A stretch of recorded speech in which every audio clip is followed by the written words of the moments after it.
Fala galerinha do xadrez, tudo beleza? Pessoal, mais uma rodada cheia de empates na 5 Field Cup 2019, um torneio contando com os melhores jogadores aí do mundo, mas está tendo empate aí bastante em todas as rodadas, não que os empates não sejam emocionantes, existem muitos empates muito legais, eu mostrei até alguns muito bacanas, e até o Anand hoje quase venceu uma partida muito legal contra o Jing Liren. Imagina que legal, o Anand ganhando do Jing Liren, quase conseguiu uma vitória, mas também acabou empatando e tal. A partida até que foi legal, mas enfim, eu me empolguei aqui com a nossa playlist do Mequinho, e enquanto a gente não tem muitas vitórias lá, eu vou mostrando aqui a nossa playlist do Interzonal de Manila, o torneio de 1976, que o Mequinho ficou em primeiro lugar nesse torneio com grandes jogadores da época, e com isso o Mequinho garantiu uma vaga para o torneio de candidatos.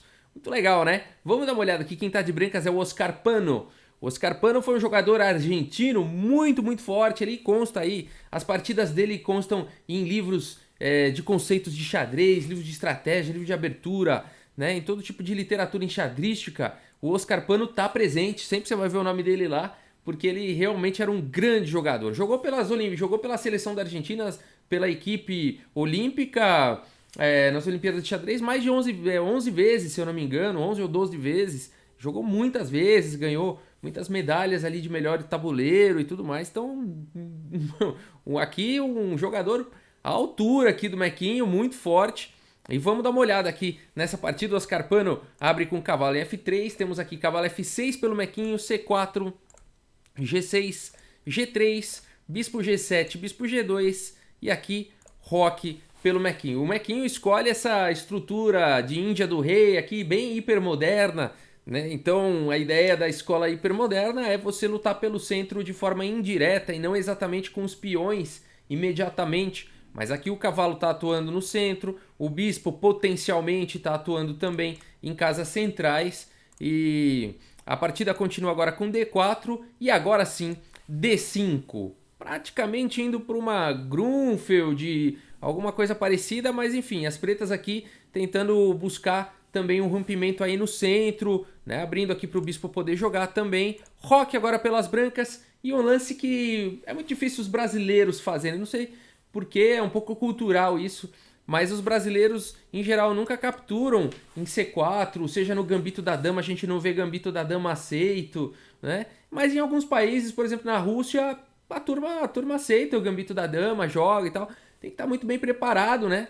Porque isso, de certa forma, permite bastante atividade para as peças aqui das brancas, né? Mas o Mequinho vai para essa linha, é muito legal isso daqui. O Mequinho captura, então, aqui em C4 e fica agora sempre com esses temas aqui de que o bispo vai poder ter bastante atividade, as brancas podem em algum momento ou jogar com torre ou cavalo para apoiar a subida de E4 e ficar com um centro muito forte, né? Então aqui o Mequinho permite isso, a partida continua agora, o Oscar Pano continua com o cavalo em A3 e esse lance ataca aqui em C4 e impede a defesa do peão com B5. E o Mequinho agora, como que ele resolve aqui esse problema dessa diagonal forte desse bispo? Esse bispo quando sai daqui enfraquece muito o B7. Como que o Mequinho vai resolver isso? Olha que fantástico. Primeiro ele joga cavalo C6, um lance de desenvolvimento normal. Cavalo toma C4, permitiu então aqui o Pano recuperar o peão. E o lance bispo E6, fantástica a continuação do Mequinho, porque esse lance aqui vem com o tempo sobre o cavalo está desprotegido, e na sequência o Mequinho vai conseguir postar o cavalo, o bispo dele aqui em D5, e as brancas não vão poder jogar o lance E4, e também esse bispo vai ficar desafiando aqui essa diagonal. Muito legal essa ideia do Mequinho, muito mesmo. Quem joga numa posição dessa, se não resolve esse problema do bispo de casas claras, vai ter sufoco, vai ter problema e muito na partida. Em mais 3, 4 lances pode estar perdido aqui. Então essa sequência aqui do Mequinho foi muito legal. Com o bispo E6 e depois de B3 defendendo o cavalo, o bispo D5 resolveu todos os seus problemas, já conseguiu igualar aqui na abertura. E agora as brancas não tem mais o lance E4. A partida segue agora com o bispo B2. Afinal de contas, essa diagonal é uma diagonal perigosa. E agora A5 aqui pelo Mequinho. E3 pelo Pano, A4. E agora, enfim, esse peão não pode capturar. Ele está defendendo aqui o cavalo por enquanto. Dama em E2, trazendo uma defesa aí para o cavalo. E agora Enfim, também colocando pressão aqui na casa de E4. E o mequinho ocupa essa casa então rapidamente com o cavalo aqui em E4 e também abrindo a atividade do bispo de casas escuras. Torre de F em C1 e agora o lance F5, solidificando bastante aí a casa de E4. Cavalo em E1 atacando, abrindo aí para o bispo poder jogar, e cavalo em F6, possibilitando a troca aqui dos bispos. O Oscar Pano não está muito interessado em trocar, ele sabe que o bispo dele é forte. O bispo das brancas aqui é muito importante para defender também o rei. Então ele joga F3 e deixa a questão aí dos bispos para resolver depois. Bispo F7 aqui pelo mequinho. Cavalo agora em D3. Cavalo D5, ambos melhorando aí a posição de suas peças. Rei H1, tirando o rei aí da diagonal de casas escuras. E agora cavalo B6 pelo mequinho, colocando pressão aqui em C4. Cavalo C5, atacando aqui em B7. E agora cavalo toma C4, depois de B toma C4, o lance B6. Defendendo o peão de B7 que estava atacado e agora também atacando aí o cavalo. E o Oscar Pano agora começa uma linha bastante complicada com o lance F4. Olha que legal, esse lance abre um ataque aqui no cavalo, esse cavalo não pode sair daí senão tá caindo a torre. Então o Oscar Pano deixa o cavalo dele aqui em B6, mas parte para um ataque em cima do cavalo do mequinho aqui em C6. A partida continua com B toma em C5, bispo toma aqui em C6 atacando a torre. E um lance muito legal aqui do mequinho, torre B8, né? Por que é bacana? Aqui as brancas não podem ganhar o peão de C5 porque existe uma pressão grande. Agora aqui em B2, D toma C5 abriria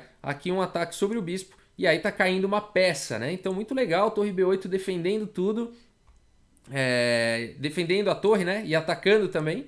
Por enquanto tá defendido, mas coloca essa cravada então aqui no peão de D4 e agora a torre D1 então foi jogado, defendendo em D4 e agora sim ameaçando capturar, porque vai vir com o tempo aqui sobre a dama. Legal, né? Posição bastante complicada aqui, o mequinho tem que tirar a dama daí. Dama agora aqui em C8, continua existindo o tema da cravada, o peão não pode capturar, continua existindo a pressão aqui em B2, então torre de A em B1, tentando anular isso e agora sim ameaçando capturar, mas dama em A6 aqui pelo mequinho, atacando o bispo aí de casas claras, e depois de bispo B5 a dama tá atacada e agora as brancas vão ganhar o peão de C5. Nada disso, o mequinho continua com dama em A8, esse lance vem com cheque. D5 cobrindo e agora há a possibilidade da troca aqui dos bispos de casas escuras. Bispo toma em B2, torre toma aqui em B2 e E6 pelo mequinho. O mequinho resolveu o problema do peão de C5, não perdeu o peão em C5 e a partida está bastante equilibrada aqui. A partida continuou com o bispo C6 atacando a dama.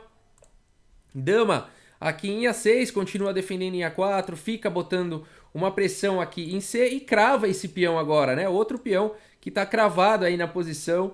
É a partida das cravadas aí do mequinho. Torre B5 tampando aí a cravada e também ameaçando dobrar na coluna B. Um excelente lance aqui do Pano. E toma D5, C toma aqui em D5 e agora torre B6. O mequinho não vai ficar esperando as brancas dobrarem, ele também faz uma subida de torre e também vai dobrar as torres aí se for o caso. Torre B2, a torre voltando e possibilitando aqui a troca então das damas. Dama toma em E2, torre toma em E2 e agora torre aqui em D8. Então, mais uma cravada aqui do mequinho, ele está ameaçando capturar o bispo agora aqui em C6. Se o peão toma, tá caindo a torre. É a imortal das cravadas do mequinho. Muito legal essa partida, uma cravada atrás da outra. Bispo toma em A4, então capturando um peão e agora tá caindo aqui em D5. Torre toma D5, torre toma D5, bispo toma em D5, esse lance vem com cheque e depois de rei G1. Torre A6, o mequinho passa de uma posição equilibrada para uma posição melhor, porque agora o bispo está atacado e o peão de A2 está sofrendo aqui um raio-x, né? Então aqui não adianta as brancas quererem jogar um lance aqui como o bispo B3 na tentativa de defender, porque vai vir aqui o lance C4 e esse peão passado é perigosíssimo, tá atacando o bispo e as pretas têm grande iniciativa nessa linha. Então depois de torre A6 foi jogado bispo aqui em D1 e agora está caindo em A2. Torre toma em A2, torre toma em A2, bispo toma em A2. Depois dessa loucura de cravadas e descravadas, ataques e defesas geniais, o mequinho tem um peão a mais e mais do que isso, ele tem dois peões passados distantes aqui na coluna C. E vamos ver se o mequinho consegue converter então o final desse numa vitória. A partida segue aqui com rei F2 e agora C4 rapidamente avançando aí com o peão passado. Rei E2 e agora um lance que exclama do Mequinho, o lance Bispo B3, olha só. Porque aqui se pensa o seguinte, aqui é no limite, né? Porque o rei não consegue chegar aqui a tempo de defender, né? O rei das brancas está mais próximo, esse peão não vai conseguir, um peão não consegue proteger o outro. Então é no tempo certo aqui os lances do Mequinho, o único lance que permite as pretas continuarem com vantagem, Bispo B3, olha só, que legal. As brancas não podem capturar o bispo aqui, senão é um final vitorioso para as negras. Como assim? O rei chega, vamos ver, vamos ver. Bispo toma aqui em B3, não foi o lance jogado, o peão toma e o ponto todo é que as pretas vão avançar esse peão para C5 e para C4 e ficar com o peão passado protegido aqui em B3, tá? Então, por exemplo, rei D3, C5 e rei C3 viria simplesmente C4 e aqui é uma posição, né, uma questão temática que o peão passado protegido, ele nunca pode, o rei nunca pode capturar a base aqui desse peão, senão ele não chega mais no peão, não consegue mais alcançar, né? E nessa posição, enfim, as brancas só tem mesmo esperar aí pelo sufocamento, porque o rei vai ficar toda hora tendo que defender aqui essas casas e o rei do Mequinho iria ficar livre para invadir a posição e capturar aqui todos os peões das brancas, tá? Então esse seria um final vencedor, por isso que depois de bispo B3 aqui pelo Mequinho, o pano, sabendo de tudo isso, não captura o bispo, joga aqui rei D2, mas o Mequinho calcula aqui e captura o bispo toma em D1, rei toma D1 e agora o rei estando um pouco mais afastado do peão, o Mequinho decide que dá tempo de chegar com o rei dele. Rei F7, rei D2, rei E6, rei C3 e agora rei D5. O Mequinho conseguiu chegar perto do peão, defender, e depois de rei B4, então esse lance visa forçar de alguma forma fraquezas na posição ou o rei abandonar aqui a defesa do peão, mas o Mequinho calcula bem e faz o lance rei E4 e nessa posição o Oscar Pano abandona a partida. Por quê? Porque as pretas têm dois peões passados distantes aqui na posição. Depois de, por exemplo, rei toma C4 e rei toma aqui em E3, as brancas vão ter que ficar cuidando desse peão passado distante aqui na coluna C, enquanto as pretas vão tranquilamente capturar aqui todos esses peões, né? Então aqui esse peão aqui funciona como um boi de piranha, né? Ele atrai a atenção do rei, o rei fica escravo em relação a esse peão e os outros peões serão capturados, né? Por isso que depois aqui de rei E4, o Oscar Pano abandonou aí a partida. Uma vitória sensacional do Mequinho. O Oscar Pano era um dos grandes, um dos fortes jogadores aí do Interzonal de Manila de 1976 e o Mequinho encarou essa fera e com vitória, né? Então, sensacional. É sempre bom ver uma vitória do Mequinho e principalmente esse torneio, que ele ficou um torneio tão forte, né, que ele ficou em primeiro lugar e foi para o torneio de candidatos jogar com a galera para quem sabe desafiar o campeão mundial. Muito bom, muito bom. É isso, pessoal. Muito obrigado pela audiência. Um grande abraço para todos vocês e até a próxima, pessoal. Valeu!